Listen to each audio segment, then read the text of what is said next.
Hello and good evening. Good evening to Dorscholplatz. My name is Oskar Eneroth and I'm the General Secretary of the Olof Palme International Center. And we are very happy to host this today on a very short notice since the University of Belgrade withdrew. And today, friends, activists, and all of you, welcome. Today we're going to listen to the UN Special Rapporteur Francesca Albanese just in a few minutes. So as a host, the Olof Palme International Center, we are the voice of the Swedish labor organization, the Swedish Social Democratic Party, and our mission is very clear. We stand with those who struggle for democracy, for human rights, peace, social justice, and freedom. And we've been working in Palestine for decades. With that commitment, that means standing with displaced in Gaza. It means amplifying the voices of young people and women who refuse to give up hope. And it means supporting the trade unionists who continue to organize, even as the structures of their life collapse around them. People who show extraordinary courage simply by continuing their work for dignity and rights. But we are not alone in organizing this. We are also doing it on behalf of Solidar, who is a civil society organization based in Brussels. They are a global network of civil society organizations where the Palme Center is a proud member. Through this network, we work together for social justice and human rights around the world. And in Palestine, Solidar partners are pushing back against the shrinking space for civil society and human rights defenders, while advocating for just peace and a two-state solution and the recognition of a state of Palestine. And we gather here today at a moment of profound urgency. Every day we are confronted with images and testimonies from Gaza and from the West Bank that are almost unbearable to witness. Homes reduced to rubble, families displaced again and again, communities living under constant fear and violence.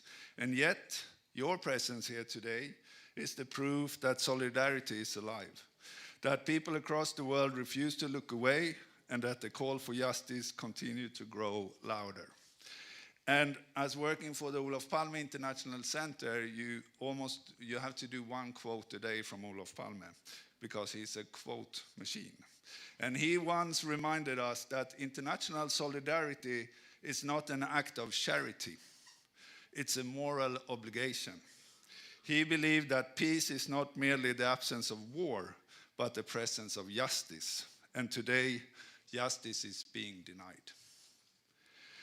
So with that said, I thank you again all for coming here. And I hope we will have a balanced debate and listen to Francesca Albanese. But before that, I want to ask my colleague Danilo Milic, who runs our Belgrade office, just briefly come up here and join me and explain what the Palme Center is doing in Serbia. So thank you so much for being here.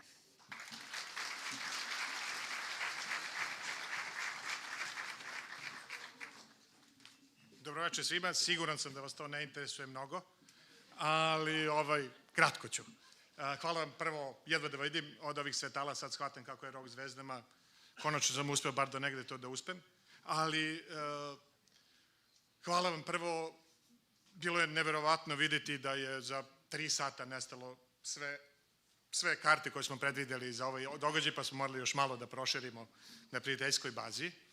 I divno je videti ovoliko ljudi zainteresovanih za temu koja je ide kako značajna, a često se ne vidi kod nas, ni u medijima, ni u javnom životu. Ja sam danas se obukao u crno-belo, ne zato što su mi te boje bliske srcu, naprotiv, ali sam ali vrlo često, nije bitno, šalim se naravno, vrlo često se delimo u tabore, crni i beli i uvek je sve, ko nije s nama, odmah je protiv.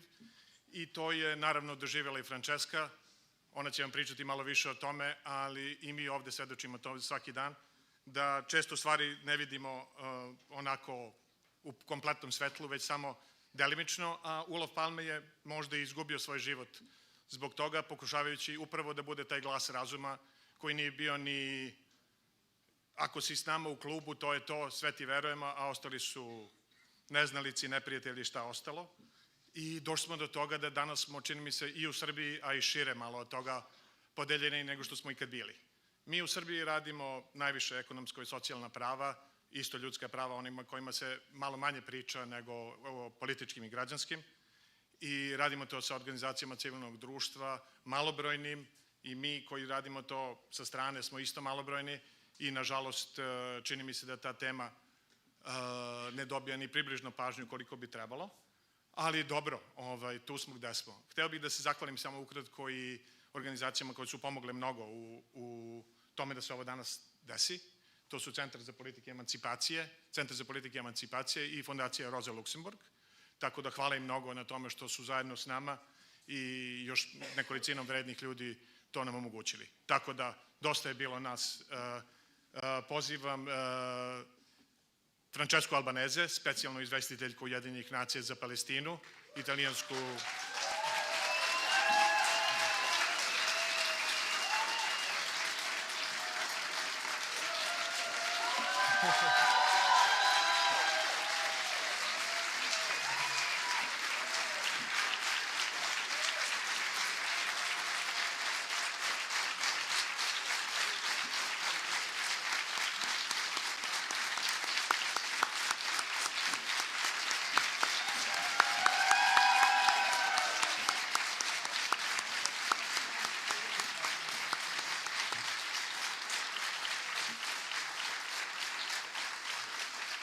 Očigledno nema potrebe da je predstavljam, a razgovor će voditi moj prijatelj Filip Balunović,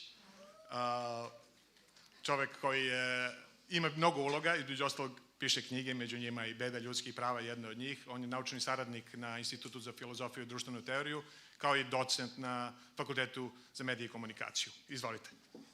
Thank you.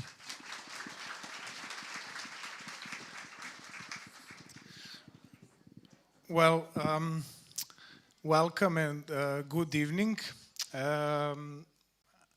I should probably start with saying thanks to the organizers, to Olof Palme Center, to Solidar, but also to Rosa Luxemburg Stiftung and Reconstruction Female Fund, or Women's Fund.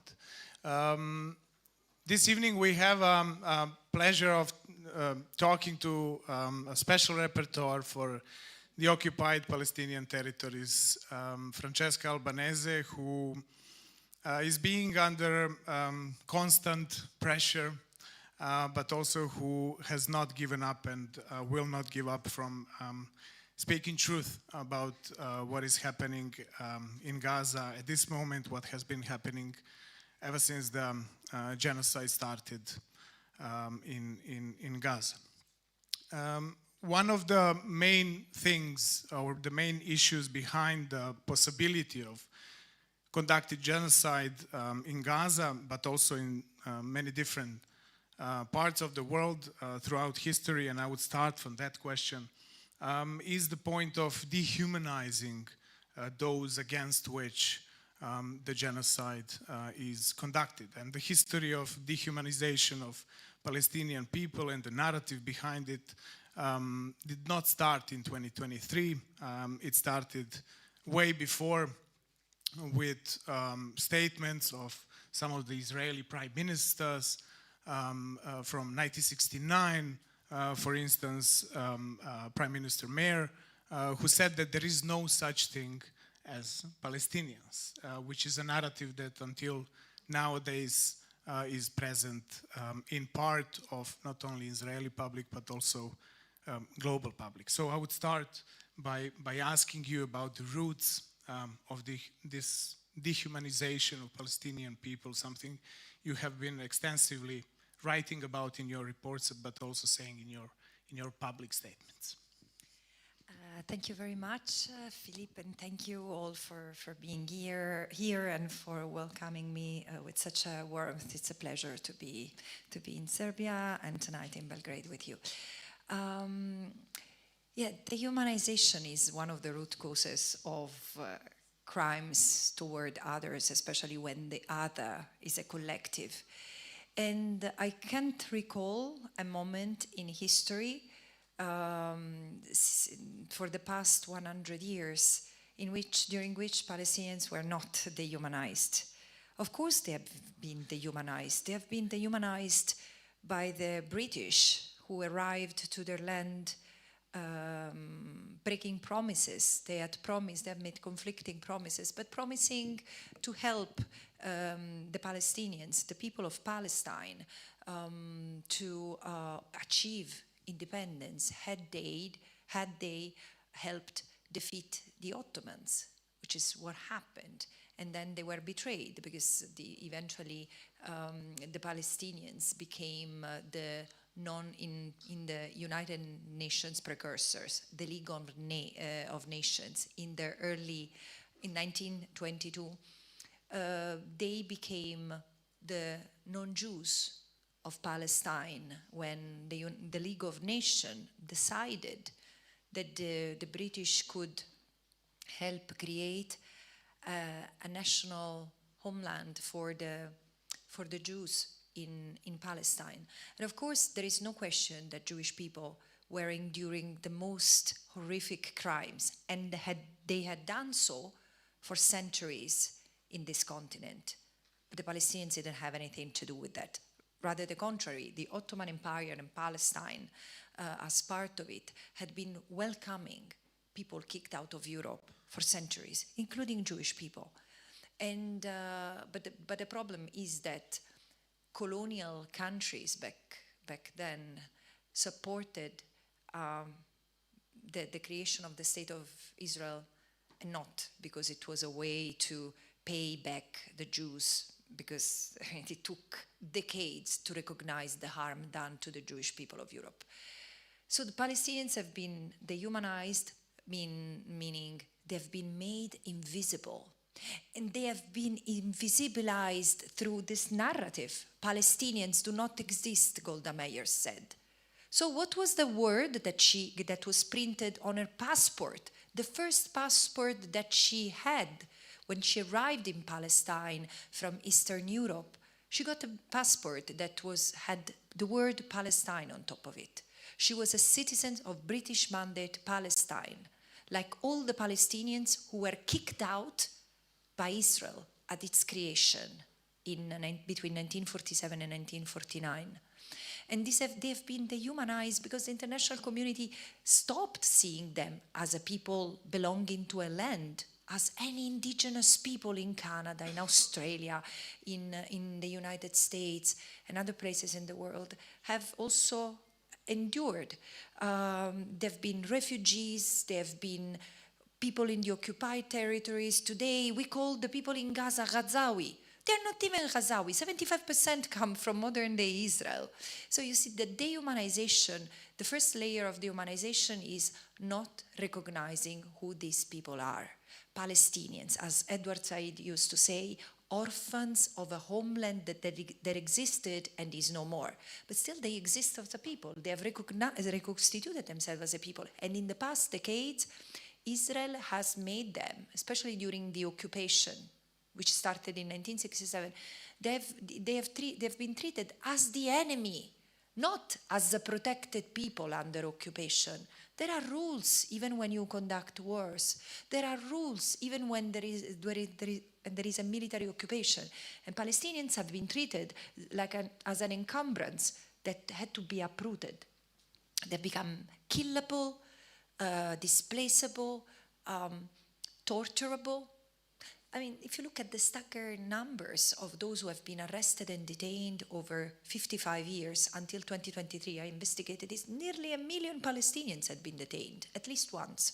And how many have been killed, and how many have been tortured, and how many have been left really without the possibility of envisaging a future for themselves and the others. And this is the thing.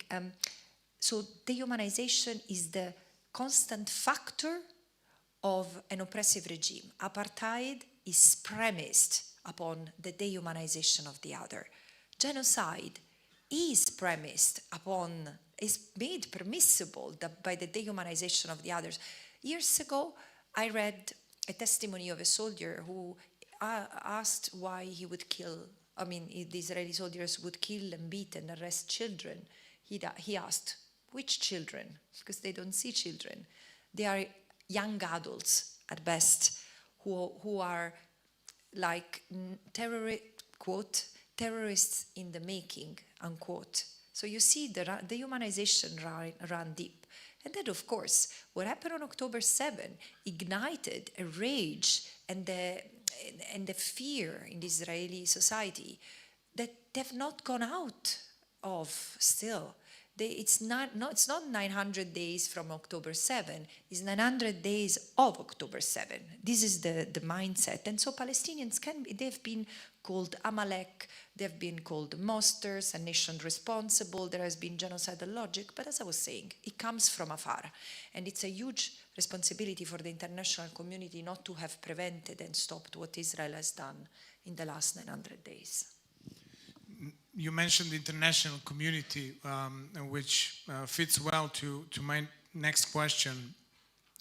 Ever since the Balfour Declaration, 1917, and later, after the Six-Day War, also we had the UN Resolution 242, in which, and this is agreement among many historians, both Israeli, Palestinians, and all the others who deal with the issue, from Ilan Pape to Rashid Khalidi, etc., they all write about the absence of Palestine or Palestinians from any possible arrangements, especially after the Six-Day War in 1967.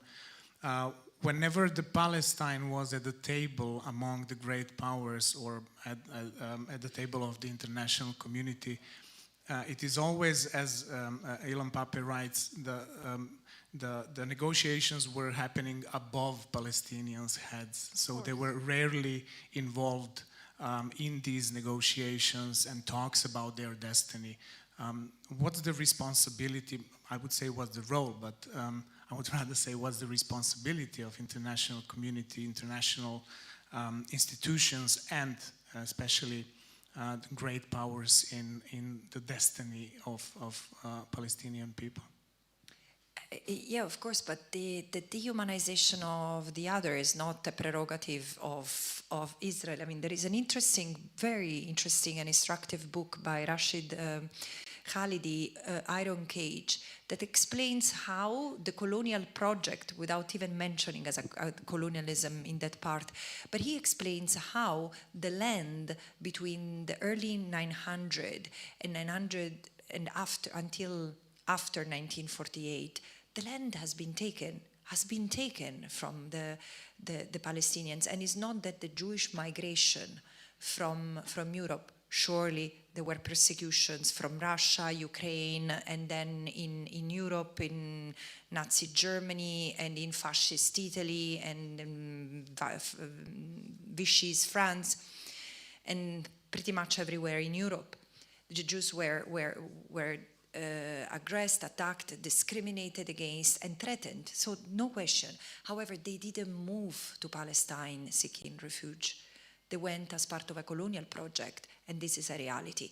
And this colonial project would have not been possible without the support of the colonial countries. Back then, in 1948, between 51 and 54 states were part of the what we call the international community. 2/3 of the world were still under, actually more, 3/4 of the world were still under colonial yoke. They had not got independence. Some would still have to undergo brutal, cruel wars break the colonial ties, you know. And that mentality, that colonial mentality, was premised upon an idea of superiority. Colonial European countries and were superior, were the civilizers toward the others. And so, of course, I mean, if you read the papers, the documents, official documents, and if you dig into the archive, including the UN archives of those years, you or journalists, for example, in the 30s, they would talk of Palestinians as like a hordes of savages and desert people, but Palestine was had a very sophisticated society, fruit and agricultural related businesses and industry. They were exporting they were exporting oranges. I was thinking of your country.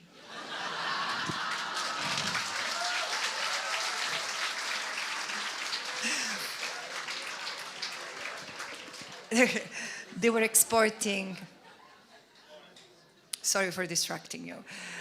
They were exporting oranges, and they had universities. Look at the pictures of the women in Palestine in the early 30s. I mean, when I compare them with the Italians of those years, it's mind-blowing how backward we looked. So I say, it was not this backward place, Palestine, and of last century, the first half of last century. It was destroyed. It was destroyed. They destroyed an entire civilization. They fragmented it as a child would do with a cookie. And these people, look at the Palestinians, although 2/3 of them were kicked out at gunpoint. I mean, Palestine was ethnically cleansed from the bottom to the end. And there are plans that continue to be discovered and documented, but who cares? So there was an ethnic cleansing, and 500 villages were erased, were destroyed. There were 53 or 56 massacres during which women, children, the elderly were exterminated. The Tantura massacres. I mean, there is even the documentary, Tantura, where you have former Israeli soldiers laughing about the girls that they had raped for days. It's not me. Listen to them. And the dehumanization of the Palestinian continues in this international community, that even if us, ordinary people, finally understand Israel as a settler colonial project, they finally understand Israel as an apartheid state, because a state that rules through military rule over an ethnic group, while it maintains civil law for its own privileged citizens, it's an apartheid state. And so now we understand. And still, it's not enough. Israel has killed 75,000 people through bombs and other forms of ammunition, and we still don't stop it. Actually, there are people there are governments that say, we sell weapons, we buy weapons, and we will continue. And you will have to face justice. This is what I say, because this is the response that we have to give to this unsufferable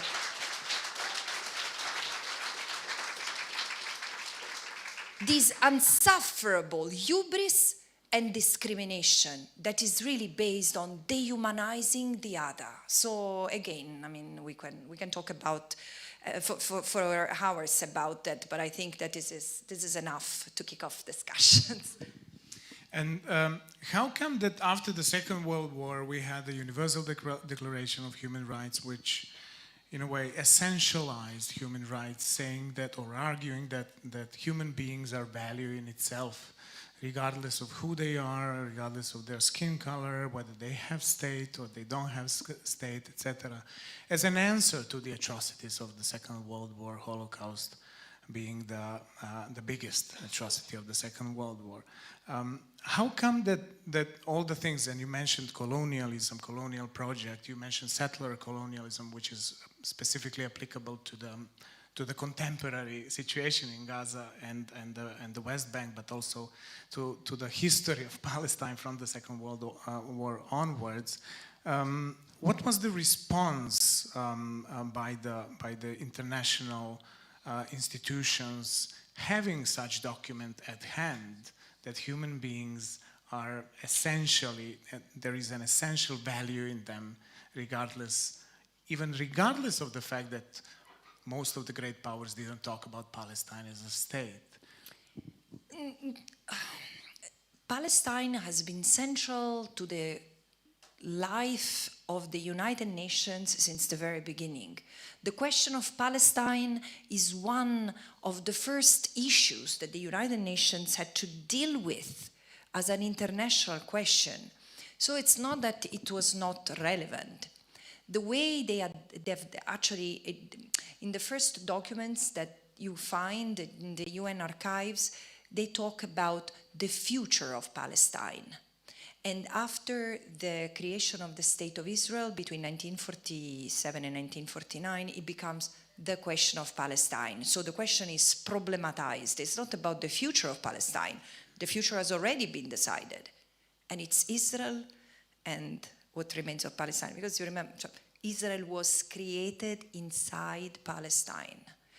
When Zionism, like this ideology that envisages that Israel is a state, Israel in the biblical land of Palestine is the Jewish people have the only self-determination rights in that land. And when Zionism arrived to the land, Palestine was inhabited by 10% of the population was Jews, 70% Muslim, 20% Christian. And while it has changed over time, it has, sorry, I forgot the question. I'm sorry, it's been intense. Forgot the question.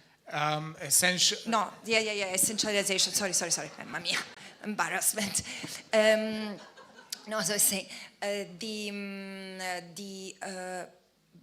they knew what Palestine was. They knew what the Palestinians had suffered. In 1948, the Swedish Red Cross, the head of the Swedish Red Cross, Folke Bernadotte, was appointed as mediator on the question of Palestine because the United Nations had accepted the British proposal to divide Palestine into two. So despite the fact that the Jewish people had control over 6% of the land, the United Nations divided into two, proposed to partition it into two, 55% for the Jewish state, 45% to the Arab states.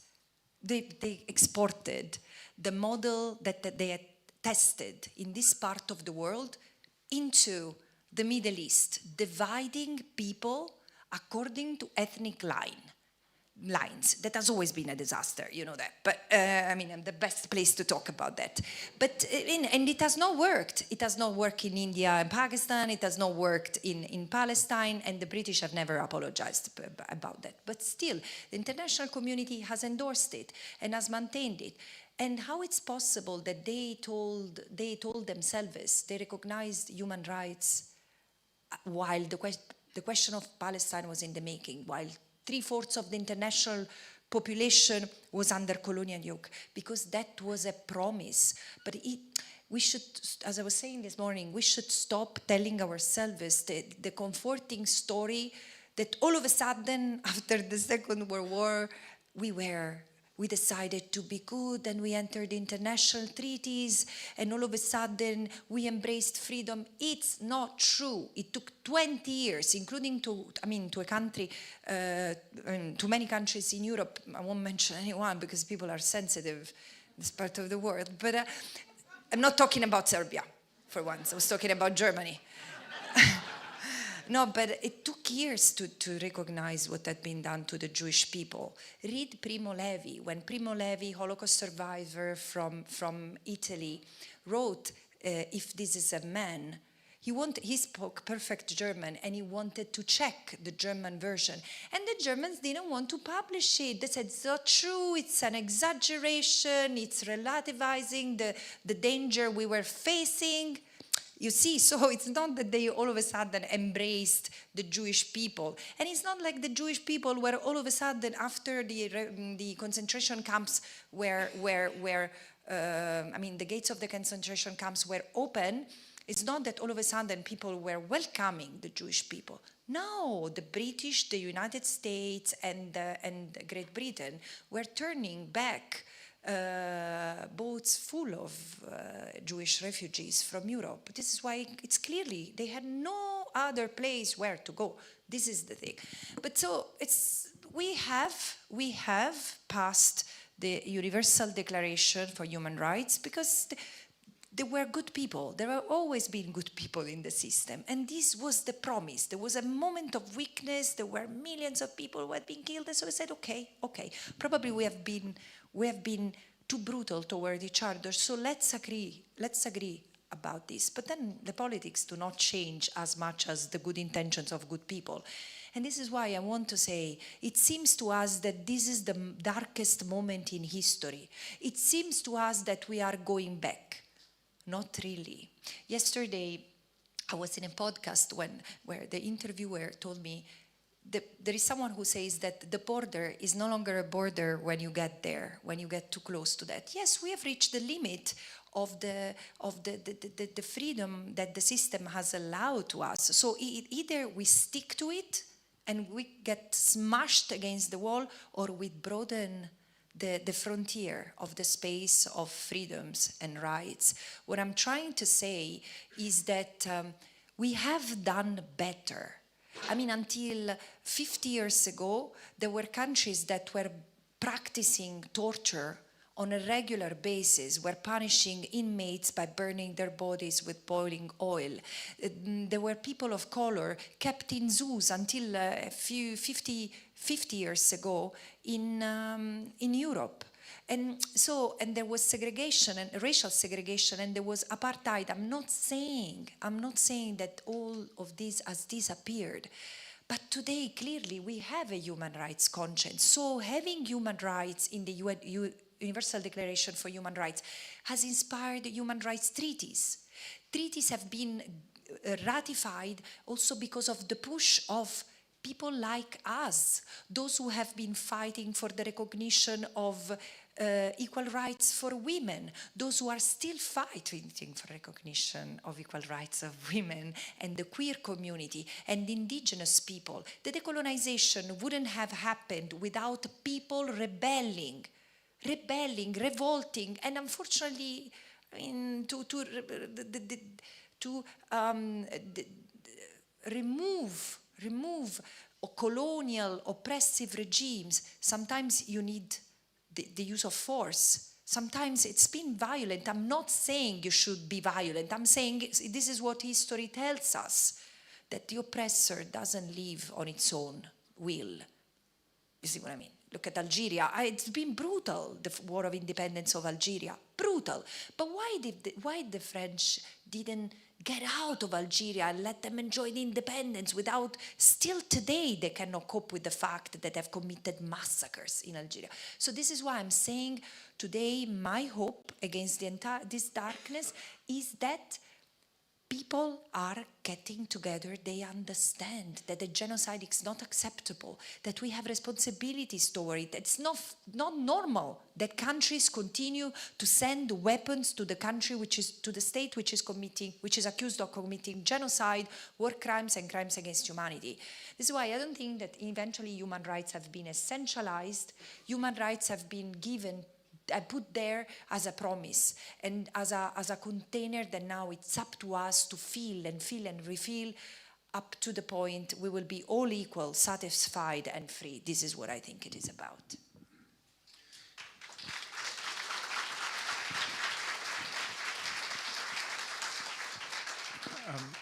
If we talk about all if we talk about the history and the events from history from this part of the world, but also more generally about human rights and the great powers' role, also there is this period between 2008 and 2022 that you mentioned in your last piece for Le Monde Diplomatique, where you replied to the critiques that you received recently, especially by the French Minister of Foreign Affairs and some others.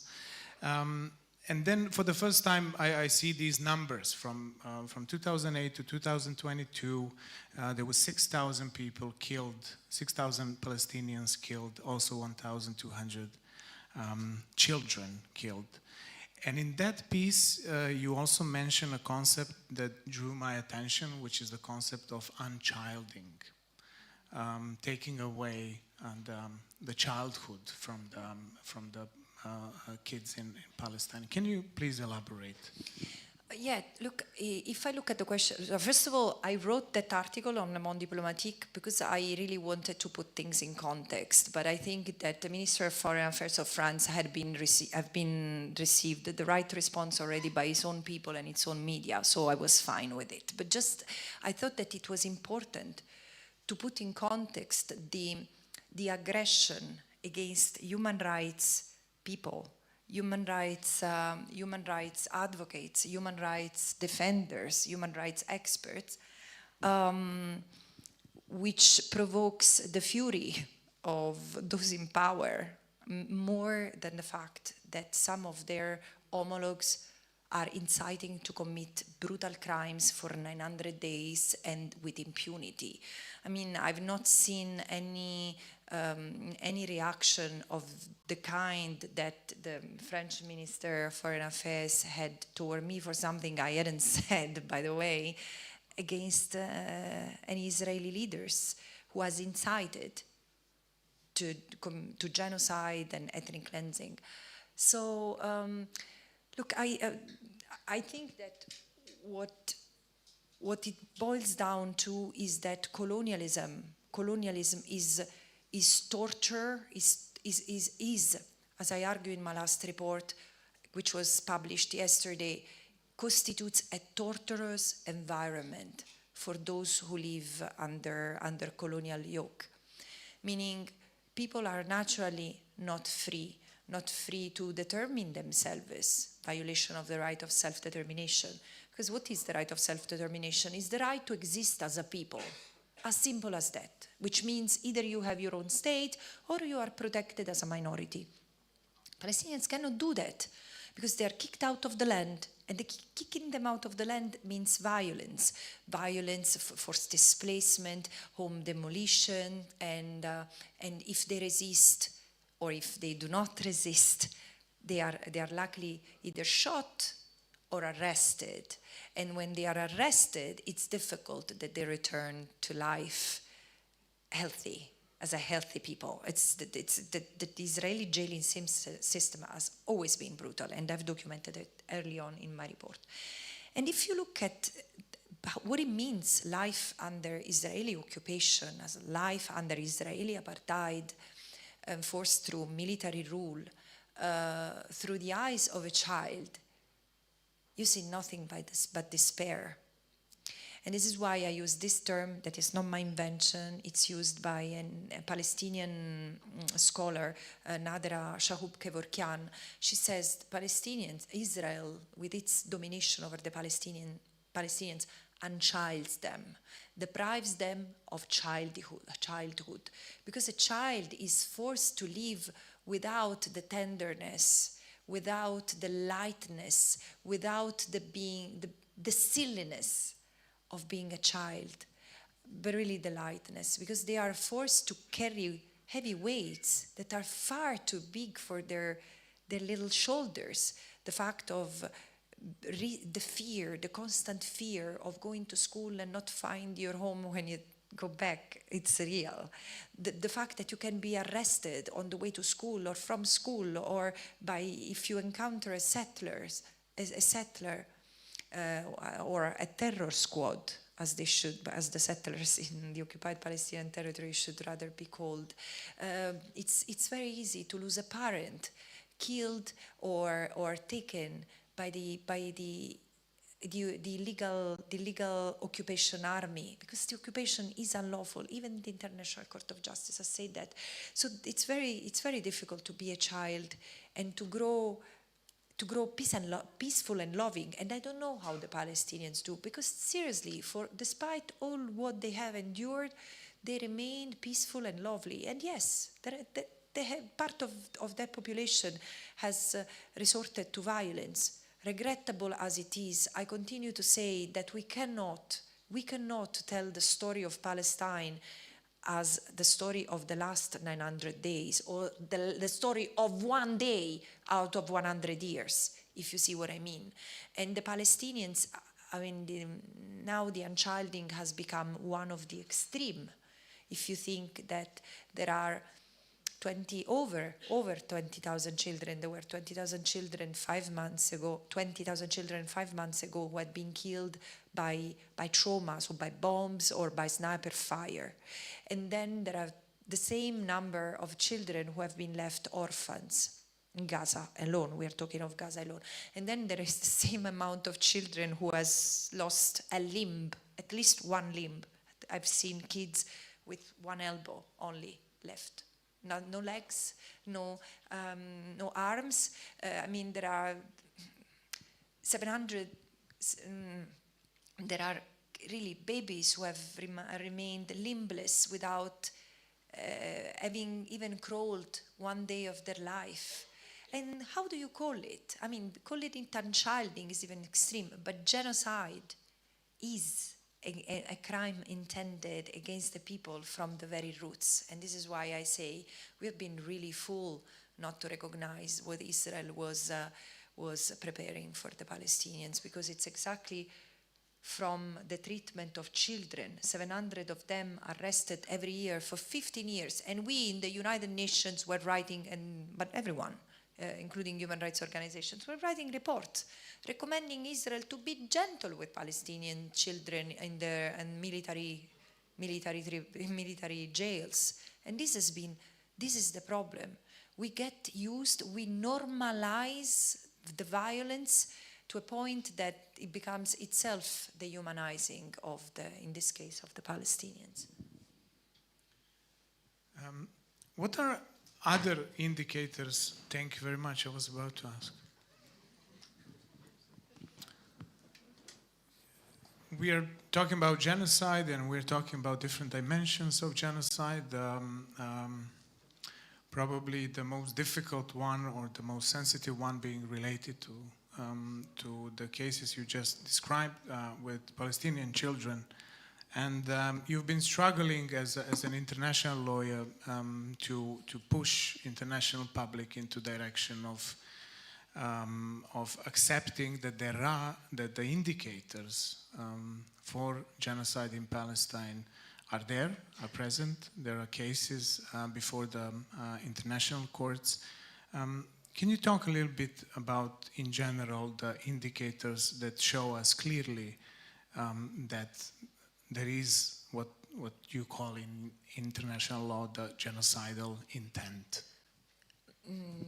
Yeah, I wouldn't necessarily talk of indicators, but the Genocide Convention, Article 2 and Article 3 list the crimes of genocide. But the acts of genocide, what constitutes genocide, is Article 2, which says the intention to destroy a group, national, racial, ethnic, or religious group as such, and then we'll come back to it, in total or in part, through one of these acts that I'm going to tell you, constitutes genocide.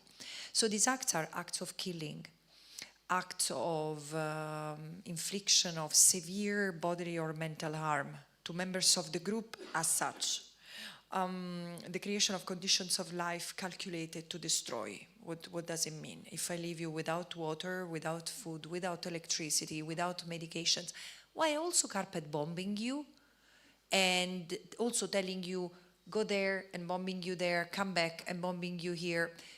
Chances are that I am creating conditions calculated to destroy when I destroy all the means of livelihood, when I leave 2 million people without a roof on their head, when I destroy the health system, not only by raiding, by pulverizing the hospitals, but also targeting medical personnel, killing thousands, over 1,000 health health workers, doctors, nurses, specialists. I mean, you remove the possibility of people from being cured, and also you remove the capacity of the system to rebuild itself once the war within which the genocide is taking place is over.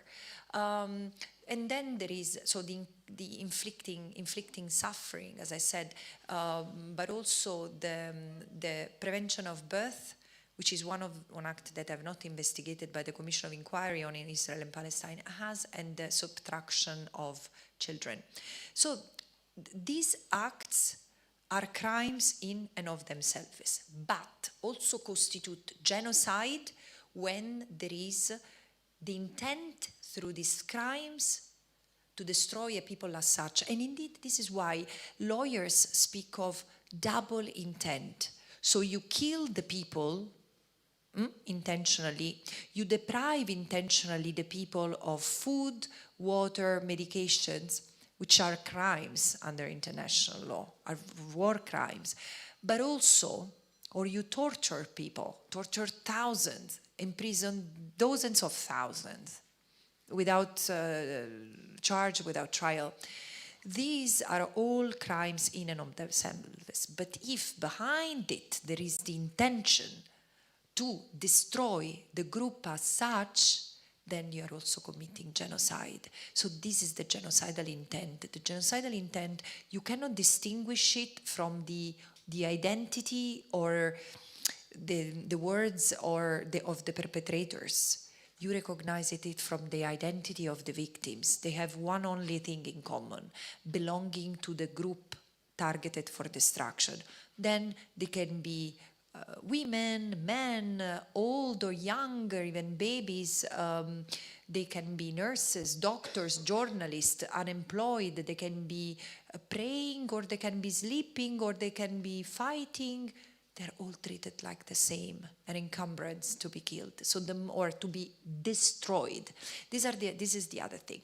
We tend to confuse, people tend to confuse. So far, even the jurisprudence has been very focused on genocide as killing, as mass killing. But even in the genocide, even during the Holocaust, and frankly, even in this genocide in this part of the world, there are crimes that were not recognized as such, because we didn't even have the sensitivity, probably, as a society to recognize. But raping thousands of women, like as part of a war, is it okay? Of course not. And it's part of the destruction of a people as such. I mean, this is not just my interpretation. And the thing is that Israel is really showing the colonial pedagogy of genocide. Genocide as part of a colonial erasure, because it's saying that they have to leave, they have to go. Voluntary migration, ship them to Malaysia, to Africa, who cares? Someone will take them, go to Egypt, we'll give everything you need there. As long as you are not here, because we need the land. The land is ours because God has given it to us. The motivation of the genocidaire do not count. What counts is the fact that they are targeted as such. And the genocide is a process. It's not the crime that is committed in 1 second or 1 month. It takes planning, it takes dehumanization, it takes execution. Indeed, this is why genocide scholars, especially after the Rwanda genocide, said that in order to have genocide, you need to have the intention, but also you look at the reality on the ground and the capacity. Israel had the capacity to commit genocide.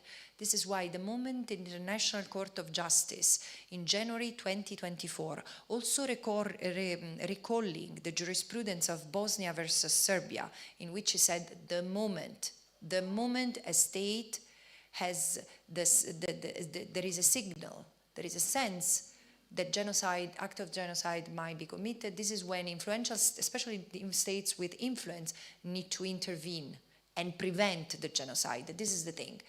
The Genocide Convention speaks of prevention. The obligation, member states have the obligation to prevent from the moment they know that genocide might be committed. So, the January 2024, and then stop and then punish. And nothing of this is still happening. Why? because far too many states are denying that a genocide is happening and are profiting from it. Some people are dying, others are becoming rich or just being complicit with genocide. Voilà. And what are other obligations of states under such circumstances of the process of genocide? One of the obligations, and you spoke about it on earlier events, is, for instance, not to export weapons to the state that is obviously committing a genocide. And you were quite vocal about it yesterday, since we're sitting and talking now in Belgrade, in Serbia.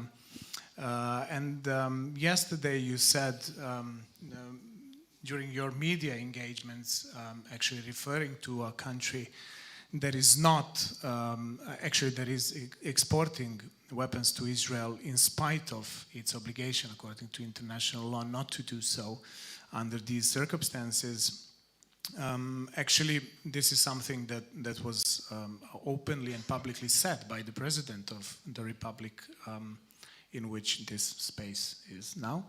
And also in the meantime, now just before the event started, we saw the statement issued by the Ministry of Foreign Affairs of Serbia, accusing you of interfering into domestic businesses of Serbia, and I want to. I would another one. And I would like to give you a chance to respond to these accusations. I will not respond to these accusations. I will say what I said yesterday, and it's, again, I want to be challenged on the substance, because I've not spoken of something that is an internal business. I mean, it would be if, let's say, the ammunitions sent by your countries were not used to slaughter children in the part of the world that I am mandated to document the violations, the violations taking place in. So, if Serbia was sending ammunitions to another country, probably I would understand the sensitivities and the fact that someone is resenting my statements. But as a human rights, as an international law expert, I have to say it's not correct to say that you are free to send weapons to whomever you want, not under international law. Then you can say, I don't.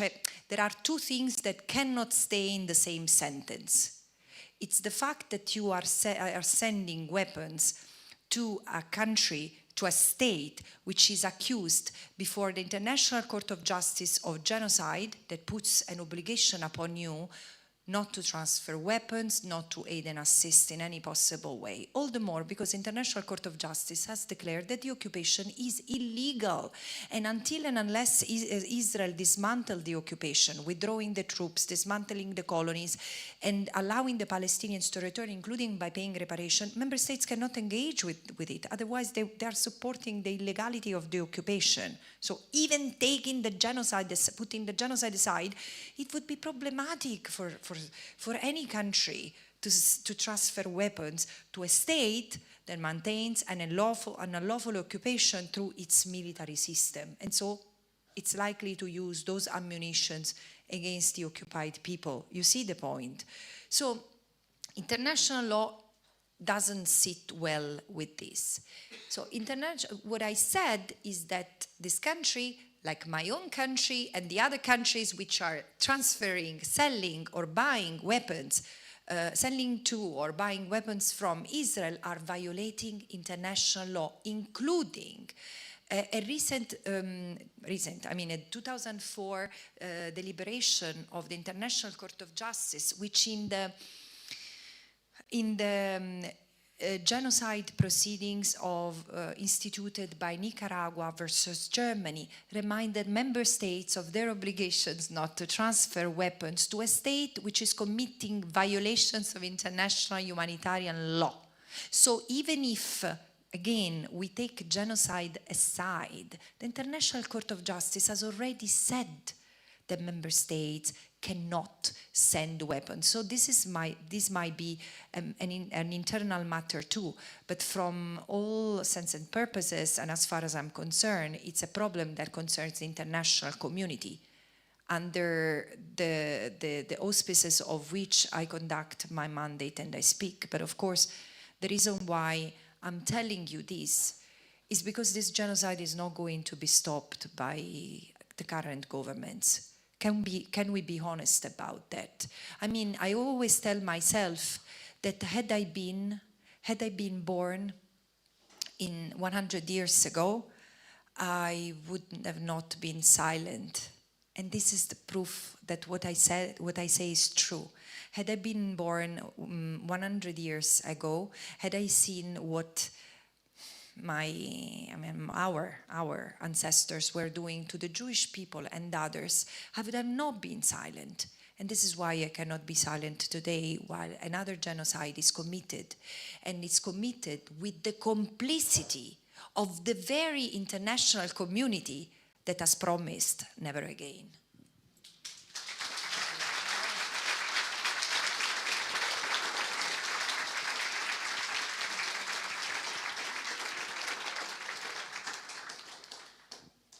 In spite of pressures and in spite of the fact that many states are run by people who are not willing to interfere too much on the side of those who suffer in Palestine, there is a huge international wave of mobilizations for Palestine. And these people, these activists, are often faced with state violence, police violence, and brutality.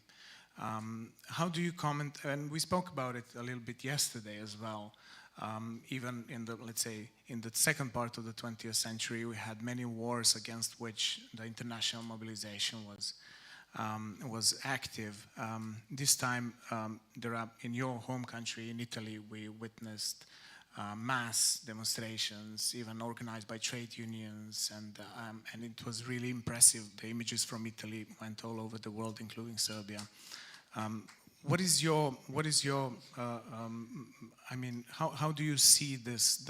Is this an important element of the encouragement? And I know that you are getting encouragements on a daily basis from people who share actually who support not only you, but the cause.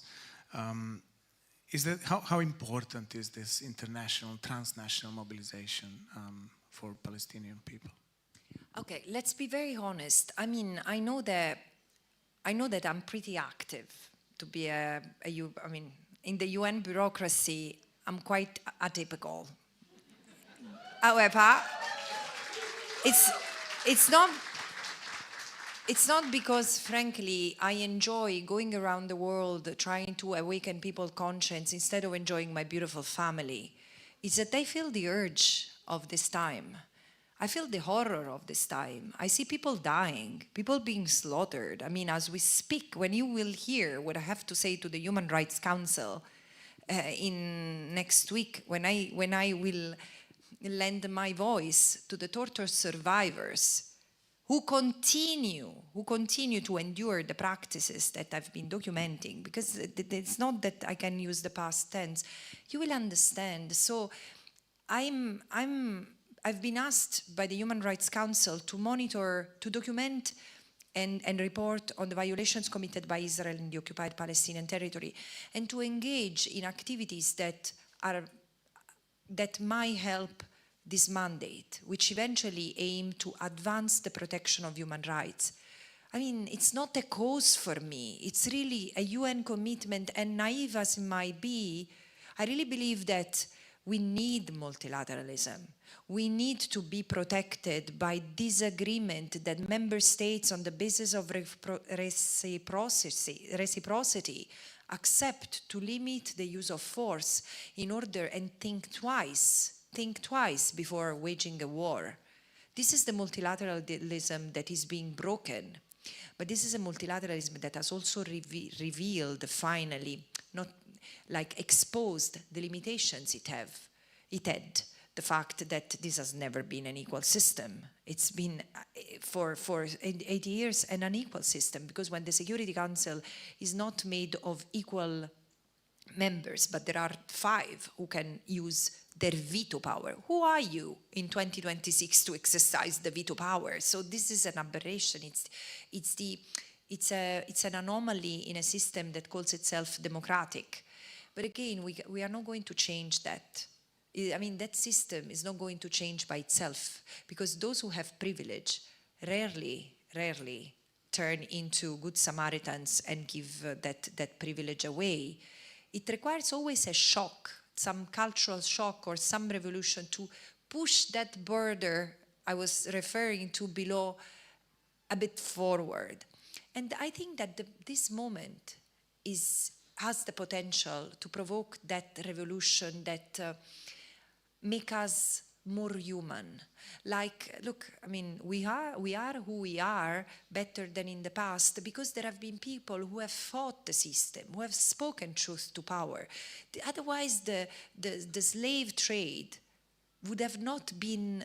I mean, I'm not saying that it was abolished because all of a sudden, and the entire world was white, world was horrified. No, but there were people that made it very, very costly, pushing for the abolition of the slave trade. And they did the same for the abolition of slavery, and then for the abolition of racial segregation. This is, as I was saying before, every right that is codified as a human right is not the legacy of a gift that we have received from states, is the recognition of the sacrifice of hundreds, thousands, and millions who have fought and died in order to correct the injustices, no? And today we are at the point where we are called, we are being tested. It's clear that Gaza has unveiled the reality. We live in a world where double standards are not only committed here and there. I mean, this is the institutionalization of double standard. Today you have a German official saying that a given country cannot invoke international law because who are you, Germany, to say that a country cannot invoke international law? And again, I mean, I have no sympathy. I have no sympathy for a regime who has killed thousands or tens of thousands of people, like in between December and January, the Iranian regime. But at the same time, excuse me, this is not a cause for aggression. So there are dictatorships with which the Western countries are fine with, and others that don't. And it happens that those who stand against Israel are those who are punished the most. This is the reality. It has happened to Iraq, it has happened to Libya, it has happened to Syria. So this is why I'm saying we live in a very difficult moment, which has the potential to provoke a change. But the change needs us, needs people, conscientious people realizing what's the problem. That the reason why the genocide has not been stopped is because, as I said, our governments are helping it. How come, despite the pressure, how come that the UK, Germany, France, and Italy have been among those who have suddenly repressed fundamental freedoms like freedom of expression and freedom of association the most? Because people taking the street were asking for the end of a genocide, for concrete measures.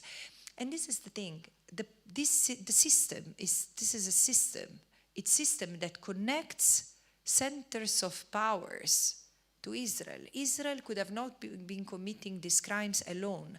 So a government, I'm talking of my own country, that despite the huge protest, the strikes and everything, instead of dealing with the request coming from the masses, from the millions of Italians who have taken the street in solidarity with the Palestinian people, passes a law that criminalizes freedom of expression, because basically it says that it conflates critique of the state of Israel with anti-Semitism.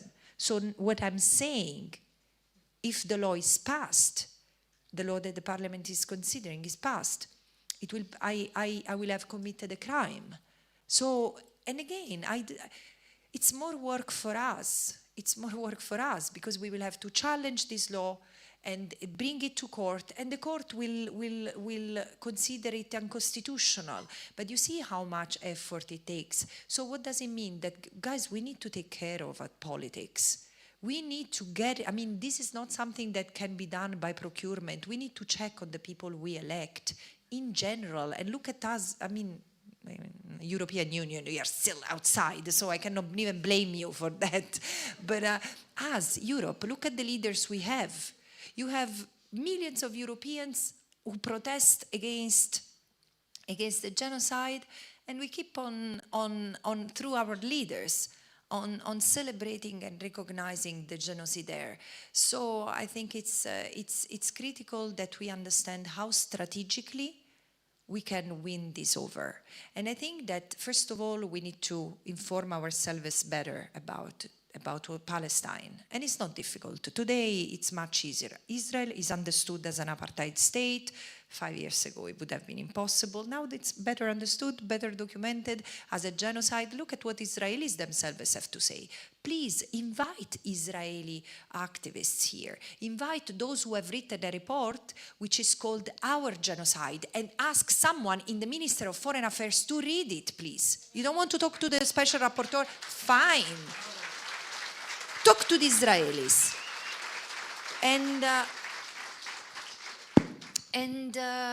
And so it's, we need to unite, we need to have one conscience, we need to understand the world we want. For me, it's quite easy. And it's not about being from the left parties and right parties, doesn't matter. Every decent people, from the right to the left, should be against the slaughter of kids. Can we agree that killing kids or making kids intentionally orphans and homeless is wrong? And if it's wrong, we need to stand against Israel for what it does today. I'm not calling for the destruction of the State of Israel. Absolutely not. I'm calling for Israel to behave according to international law. I think it's possible. Am I the only one who imagines that Israel can behave other than as an apartheid state? But we cannot tolerate that member states defend an apartheid state, not in 2026. So there are concrete actions that can be taken. Citizens can boycott, must boycott products that are connected to the occupation, and must put pressure on the businesses that are involved in the economy of the occupation that I've documented by the BDS, the Boycott, Divestment and Sanction movement. It's the largest Palestine-led movement worldwide, and it's really helping map the companies, and also look at where you keep your savings. Don't say that you don't have savings. I mean, even small savings. I mean, those small savings are used to be invested by our banks. Make sure that they are not invested. This is when people start venting that they have no savings. It's okay, let's keep it for later. But for those of you who in these countries who have savings, let's make sure that they are not invested in war-related activities. And the reason why I say that this is not done for Palestine is for us. It's for all of us, because trust me, it's evident that whatever is produced and it's happening, whatever is happening to Palestine will not stay in Palestine.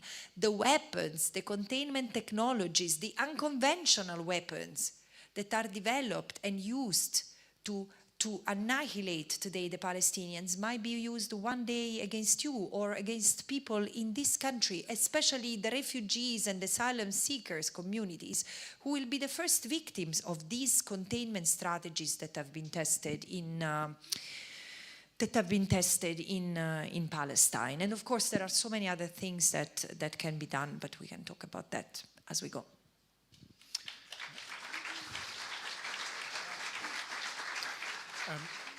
Now you mentioned businesses, which is something that you extensively write about in your report on the economy of genocide, where you list the companies that in this way or another are supporting the genocide, and you are actually urging for them to be accountable as well. But you also mentioned that we should look at our leaders, we should try to keep them accountable, etc. On the other hand, many authors nowadays write about this so-called global war regime. So if we can talk a little bit about the present moment in which the picture doesn't look that bright, not only for Palestinians, but for many peoples and nations and countries around the world, regardless of whether we are talking about Venezuela or Iran or Lebanon or Palestine, and we're just wondering who's going to be next. It seems that Cuba could be next. Under such circumstances, how do you find strength? Do you see any people among leadership of certain countries?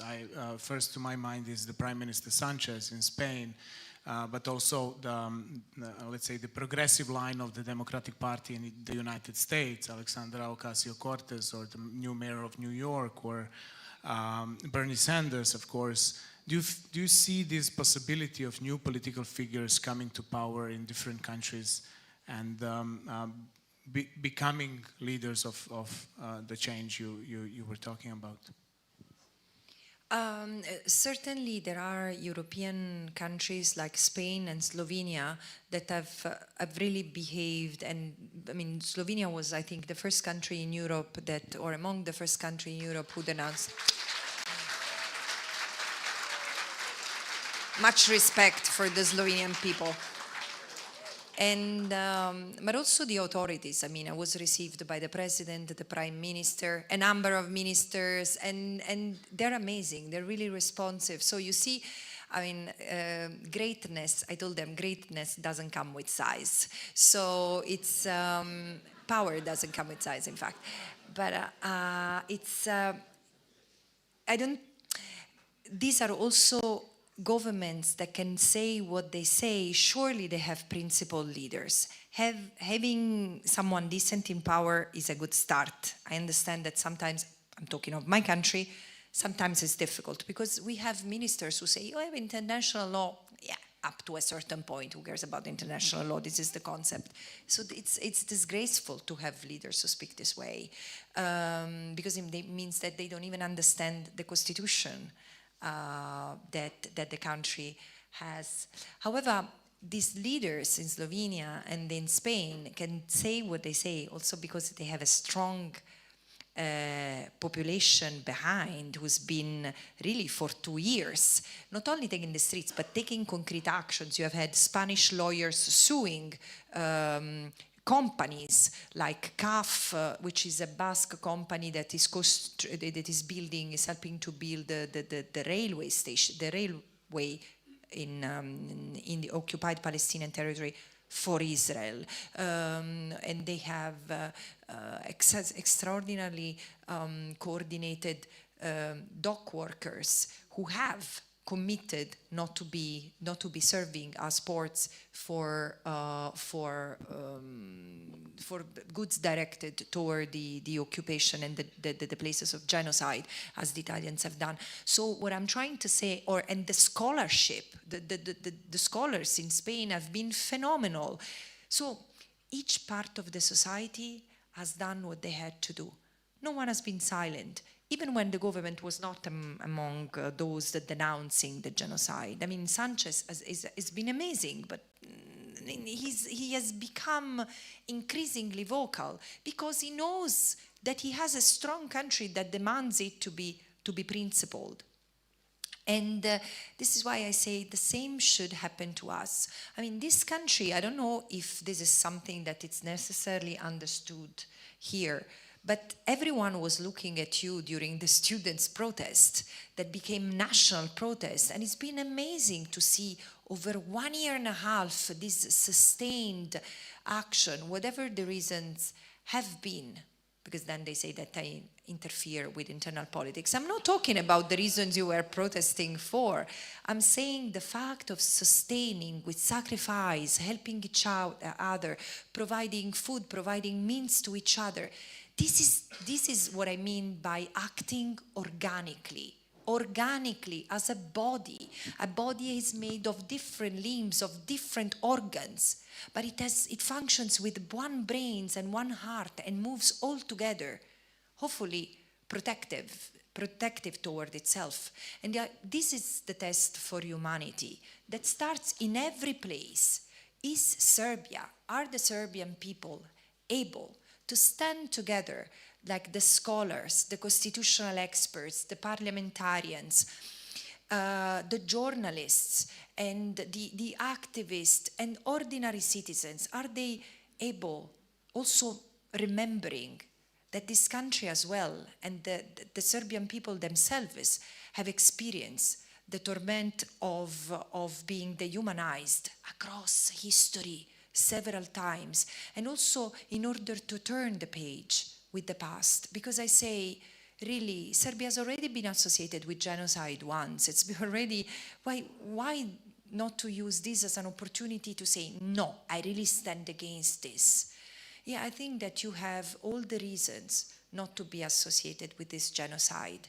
But if you want to do that, you need to act. You cannot just criticize your government. I mean, it's upon all of us to play a role. And this is a test that will allow us as humanity to get out of this genocide better that we have entered. Because in any case, if it doesn't happen, the world that waits for us out there will be much worse than what we have today.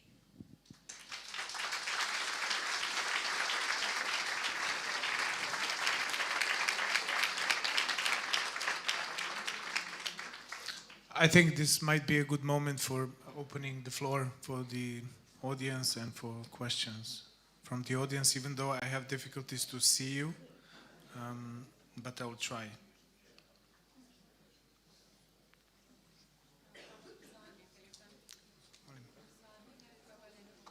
Okay, I cannot see, so. You choose Leila. Yes. Okay, I see a shadow, so please.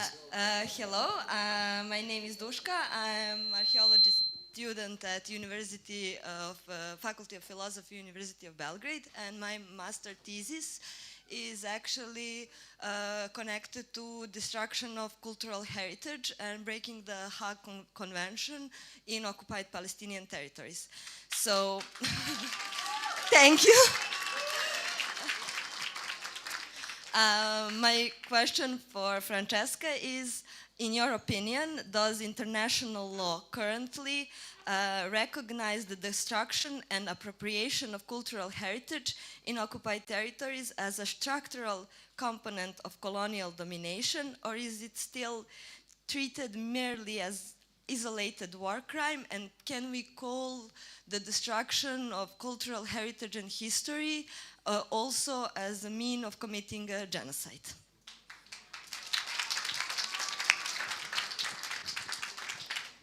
Thank you. I suggest we collect up to three questions are fine. Yeah. We collect 3 questions and then. Here, did I so? I mean, it's pointless. So I will kindly ask someone else to. Okay. Good evening. You talked about how armed struggle is inevitable under colonialism, but you did call Palestinian armed resistance regrettable. So I was just wondering, you called armed resistance regrettable? No. I believe you said that some members of Palestinians. Okay.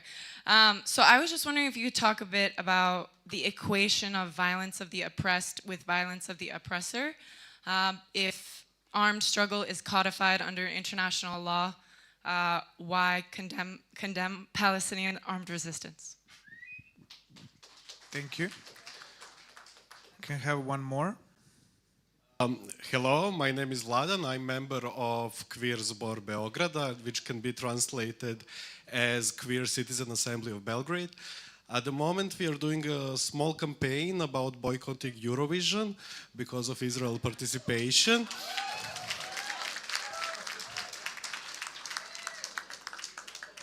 Thank you.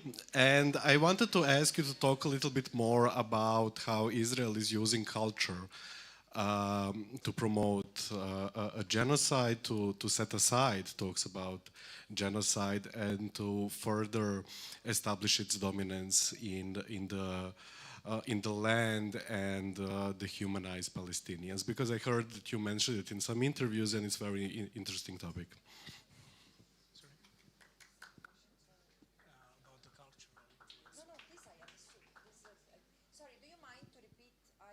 The last part, please. Yeah, how Israel is using culture in general to promote itself in other countries internationally, etc. How it's using its forces within academic communities, within arts, etc. Thank you. So we collected 3. Okay, so the destruction of cultural heritage and places of historical relevance is a crime under international law. Is a crime, is clearly a crime in the is a war crime, and it can be part of genocidal conduct, in the sense it's not an act of genocide itself. In fact, the person, the scholar, the Jewish scholar who coined the term genocide had very clear in mind that genocide was sort of endemic to settler colonial regimes, because settler colonialism erases the people and so the culture, and this was not codified as part of the crime of genocide. Why? Because in 1948, 3/4 of the world were still colonized, and settler colonialism was part of it. And surely some of the signatories, France, the Great Britain and others, would have not wanted to sign off to a document that could incriminate them. So, and this is why the definition of genocide is quite narrow compared to how genocide is described in other disciplines, like by anthropologists, by historians. But I think that this is going to change. This is why I've, together with other special rapporteurs, we are investing all we can in order to provide a correct, adequate and fitting legal reading of the situation, so as to help the doctrine develop and allow legal categories to serve and to protect human beings instead of narrowing them, because judges tend to be quite conservative. In order to have progressive jurisprudence, you need to have progressive states.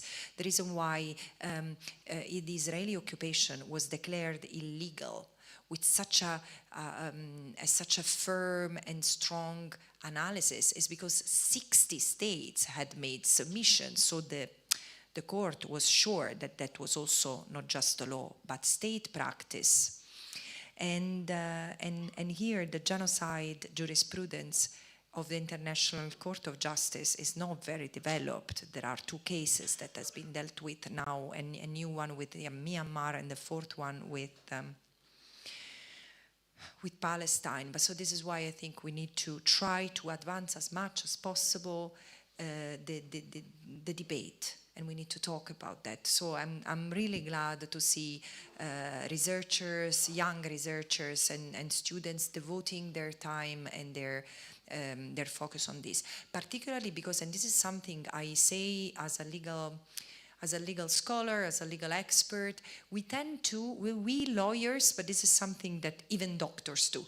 In the pursuit of rigor, we tend to specialize ourselves on a given topic that then doesn't let us understand the rest. So you have those specialized in genocide, those specialized in economic, social, and cultural rights, who do not necessarily understand civil and political rights. And then No, the protection of the human being. We need to have, as lawyers, a people-centered approach. Human rights are for people to enjoy. Human rights are for people to enjoy, not for academics to write books about, you know. And then I mean, I was saying today, it's great that the protests were started by students, but shouldn't have been continued or led just by students. It should have been also supported by other parts of the people, if they were, as I understand. Let me. Here I'm getting in trouble with the government. So let me give you the example. Don't applaud, please. Let me give you the example of Italy. Where I say why academics are not taking a stand in support of the students in the encampments. So it's okay to write expensive books about human rights, but then when these young folks are trying to make sense of what you are teaching, you say, oh, I need to be neutral. So change profession, do something else.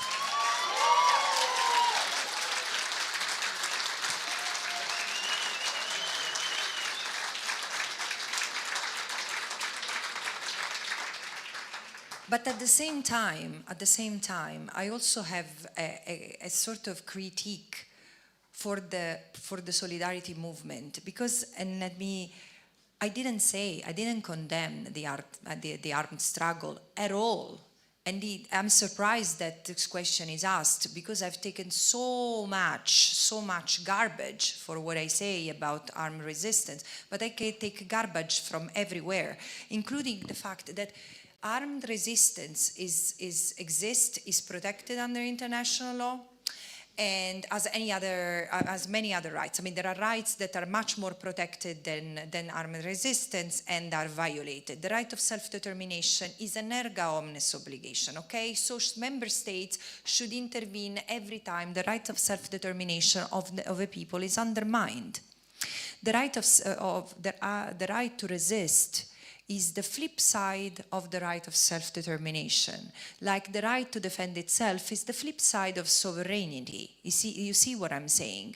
However, the right to resist does not justify the killing of civilians, like it or not. And if there was not such clarity in international law about the fact that civilians cannot be killed, I couldn't say what I say, that nothing that the Palestinians have done on October 7 justifies what Israel has done before and after. The thing is that, but this is the thing that is very critical, because you asked me about the equivalence. I don't do any equivalence. I mean, I've always said that an illegal act of the resistance doesn't delegitimize the resistance itself, while an illegal act of an illegal occupation keeps on piling up the list of crimes that have to be reviewed, investigated, and adjudicated before an international court or national courts. So it's clear that I'm not creating even a parallel, or I'm pushing for a false equivalence. No. But civilians are civilians and can never be touched. This is the main point.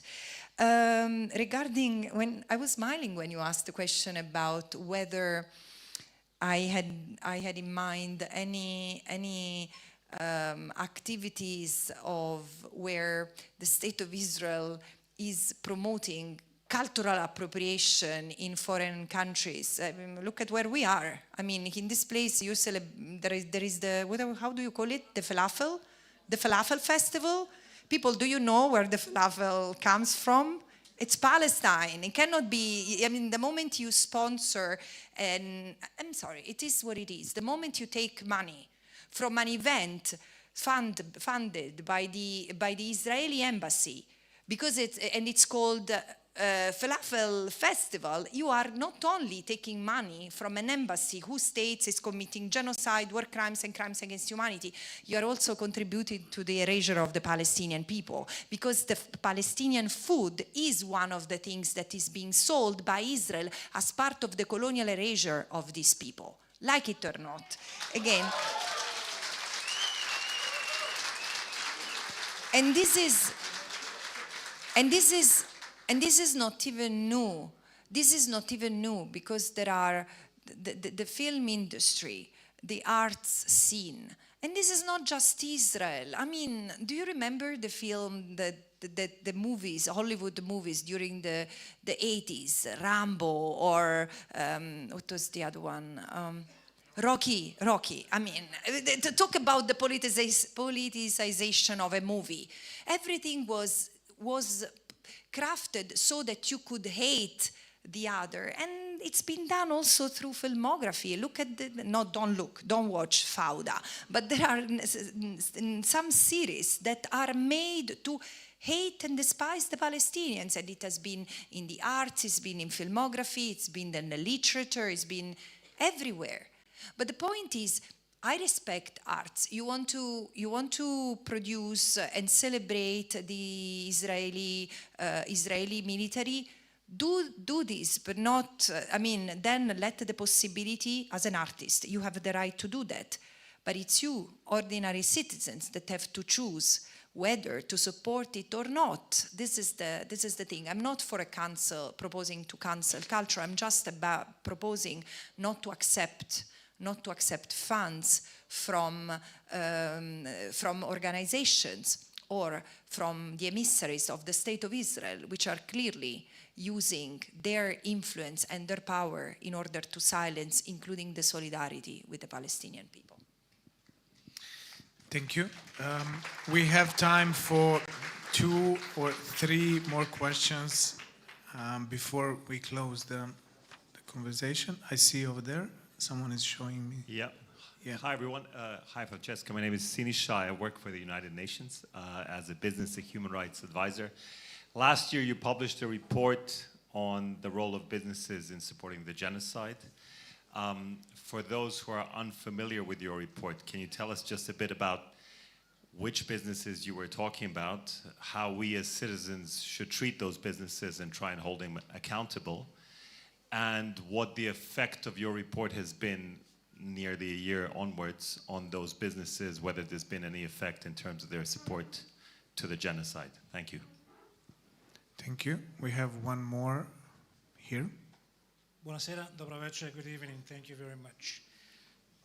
My name is Giorgio Andri, and I'm an Italian living here and working for UNESCO in various countries of the world, including Palestine. By the way, UNESCO is the only UN body that fully recognizes Palestine as a member state. So thanks God, not all the international community is the same. And I have the big privilege to work there to protect the properties that are listed in the World Heritage List. It's an amazing job.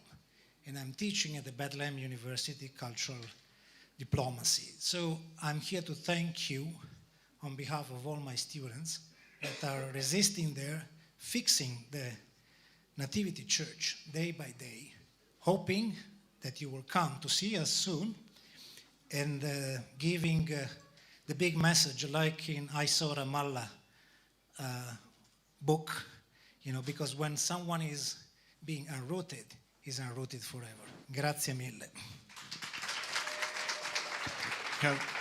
We have time for one more. I can see 2 hands. I don't know, someone else. Okay, 3 hands. I'm nervous. Hi, Francesca. My name is Katerina. I am a co-founder of this podcast called The Peace Room. And what we deal with in our podcast is track 2 and track 3 diplomacy, as well as community and community-led and also grassroots peace building. I would like to ask you more about what's happening on the grassroots level right now. Are people collaborating? Are there initiatives in Palestine, in Israel, actually advocating? And how large is it? I mean, how are people really doing on the ground? And please come to my podcast. Thank you very much.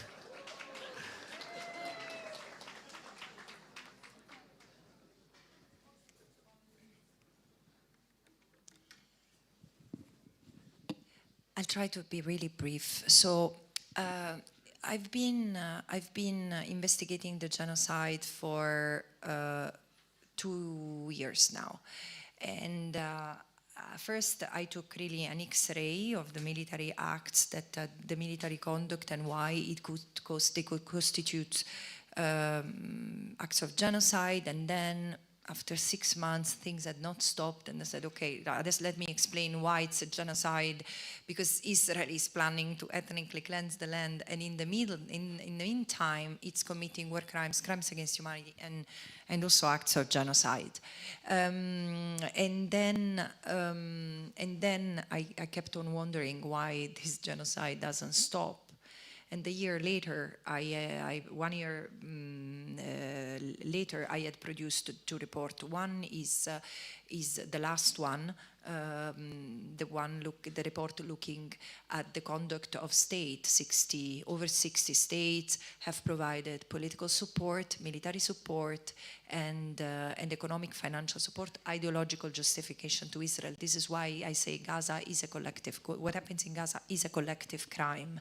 It bears the fingerprints of all of us through our states. However, there is something worse, and I get to the point of your question, which is Israel has maintained an economy of occupation, and this is something that this report could have been written decades ago, with the difference that this economy has been strengthened over the past 2 years plus, becoming an economy of genocide. And the thing is that while the costs of the war were rising up, where 6,000 Israeli businesses were shutting down, where part of the Israeli population was suffering attacks from Lebanon, and so with people being displaced, people from the south also being displaced. How come the Tel Aviv Stock Exchange kept on rising of 213% compared to where it was in late September 2023? And this is, if you start digging, you understand why.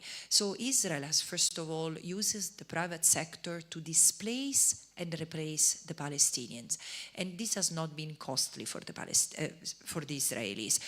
For example, the military system, the military industry has been used to force the Palestinians at gunpoint, using violence to leave their land that have been then expropriated and protected from their return. This is the occupied Palestinian territory. And then Palestinians have been contained and surveilled. And then once they've been displaced, they have been replaced by where there were their villages, colonies were built. And this has meant using cement, building the infrastructure, the water grid, the electricity grid, roads that connect like 300 colonies that are in the West Bank alone, and they connect it to Israel. So these 400 kilometers of road cut the occupied Palestinian territory, leaving Palestinians unable to connect to this grid. And so it's really a series of an archipelago of places where they live segregated, discriminated, marginalized, and dispossessed. And again, there are companies behind it. So companies, private sector, the private sector has some standards. So it's not that there are obligations, and still they are obliged to divest or not to be associated with, not to cause and not to contribute to human rights violations. If they do, they need to face consequences. And the consequences are of 3 types. Either the states take action against them, not going to happen, or the citizens take legal action against them, very costly, but still it's a strategy. The other thing is putting pressure on them, divesting, using the power of your pocket. And this is why I was so determined to write that report. And you know, I've collected information about 10,000 entities. Not just in the military companies, construction companies, car companies, bus production companies, surveillance systems. Most of them are Israelis, but not only. But think of Palantir, think of the big tech, Google, Amazon, Microsoft, and banks, pension funds, and universities, and NGOs. So look, no one, so, and then I picked some that seem to be really well ingrained among themselves to explain the system. But it's very rich. I mean, if my report, Economy of Occupation, Economy of Genocide, was taken as a list of businesses to boycott, I would have failed, because I only showcase 48 of them. But look at the work of the BDS movement. It has a list of all the companies we should boycott, and all the banks we should not keep a bank account in. So we have knowledge is power, because then it can lead us to put pressure. How has it been received? It has been received with an applause by the Human Rights Council, which surprised me. It has been received with great support by the civil society. I've been sanctioned by the United States for that, because I've been accused of being a threat to the global economy, which tells you how powerful this report was. But the point is, I have to say that to an extent I'm disappointed, because I'm taking so much risk upon myself and my family, and I'm not playing the martyr here. It's true, this job is voluntary. What am I doing it for? I mean, I'm insulted every other day. My reputation in certain corners has been ruined, because I'm just a lawyer who analyzes and writes boring reports. So I should be protected by member states, but they insult me because I put them in front of a mirror. But then what do I do that for? Because there is someone else who needs to act. And I'm surprised that with all those standing in solidarity with the Palestinians, we have not been able to put pressure even, I'm not saying Google and Amazon, because I understand how comfortable they are, although it's our responsibility to use alternative services, because they are part of the problem and not just in Palestine. But the point is that even Airbnb and Booking.com, I mean, I'm sure that in this room there are people who use Airbnb and you can do Booking.com. Just one time. Okay, some of you, but I'm sure there is others who are doing. Or, I mean, the fact that Airbnb has not divested from the occupied Palestinian territory proves that I'm right. So for me, that was a low-hanging fruit, because it's not that I'm asking you not to use your email anymore, God forbids. No, just use another way. Do like your parents used to do. It's not that your parents didn't go on holiday, did they? So the thing is that we need to renounce to a little bit of our comforts, so that an entire people doesn't have to renounce to everything they have.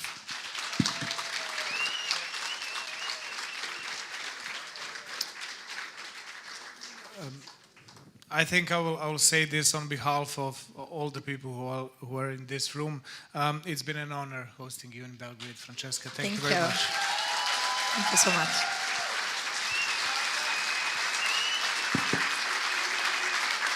Thank you.